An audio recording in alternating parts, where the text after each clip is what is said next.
BRS working president మాజీ మంత్రి కేటీఆర్ పై AP TDP నేత బుద్ధా వెంకన్న తీవ్ర స్థాయిలో విరుచుకుపడ్డారు. సోమవారం మీడియాతో మాట్లాడిన ఆయన తెలంగాణ ప్రజలు బుద్ధి చెప్పిన కేటీఆర్ కు వెకిలి మాటలు వెకిలి చేష్టలు పోలేదన్నారు. ఎన్నికల ముందు చంద్రబాబు అరెస్టు సమయంలో ఇలాగే వాగారని, అక్కడ కార్యక్రమాలు చేస్తుంటే అడ్డుకుని వెకిలిగా కేటీఆర్ మాట్లాడారన్నారు. పక్క రాష్ట్రంలో చేసుకోండి అన్నందుకు మీ ప్రభుత్వం కుప్పకూలిపోయింది. మీ పార్టీ తుడిచిపెట్టుకుపోవడానికి కేటీఆర్ వెకిలిగా మాట్లాడడమే కారణమని, గతంలో కేసీఆర్ కూడా ఇలా నోరు పారేసుకుంటేనే ప్రజలు బుద్ధి చెప్పారు. జగన్ వంటి అవినీతి పరుడితో జతకట్టిన నువ్వు కూడా మాకు నీతులు చెప్పేవాడివా? ఏపీపై నోరు పారేసుకుంటున్న కేటీఆర్ని నోరు జాగ్రత్తగా ఉంచుకో. తెలంగాణలో బీఆర్ఎస్ కు దిక్కు లేదు, మీరు ఏపీ గురించి మాట్లాడుతున్నారంటూ విరుచుకుపడ్డారు. తెలుగు ప్రజలే కాదు, ఈ భారతదేశంలో ఉన్నటువంటి అన్ని మతాలు,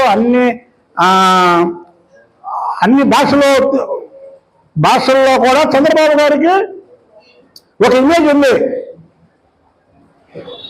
నువ్వు రేపు గారు మాట్లాడేవానికి ఇంకొకసారి మాట్లాడితే నువ్వు సిరిసిల్లలో కూడా గెలవు. అది చంద్రబాబు నాయుడు గారి పవర్.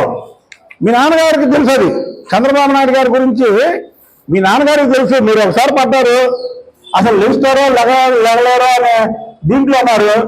చంద్రబాబు నాయుడు గారు ఓడినే ఎన్నిసార్లు గెలిచాడు.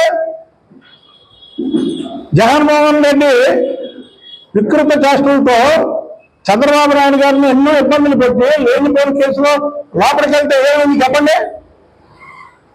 జగన్మోహన్ రెడ్డి లోపలికి వెళ్తే ఏమైంది? 1,00,000 కోట్లు వేసుకున్నాడు, లోపలికి వెళ్ళాడు అన్నారు ప్రజలు. అదే చంద్రబాబు నాయుడిని అన్యాయంగా లోపలికి వెళ్ళేస్తే ఏమన్నారు? అన్యాయం వేశారు చంద్రబాబు నాయుడిని.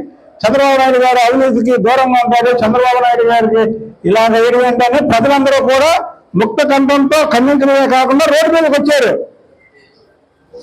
రాజమండ్రి నుంచి విజయవాడ రావడానికి 2 గంటల కారులో, చంద్రబాబు నాయుడు గారు రావడానికి ఒక రోజు పట్టింది.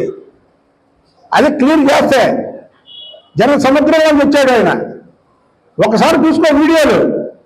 చంద్రబాబు గారి గురించి మాట్లాడేటప్పుడు ఒకసారి మీ నాన్న కూడా అడుగు, ఒకసారి మీ నాన్న నోరు చేరారు. అలాగే ఏమి హిందీ రాదు, ఇంగ్లీష్ రాదు అని.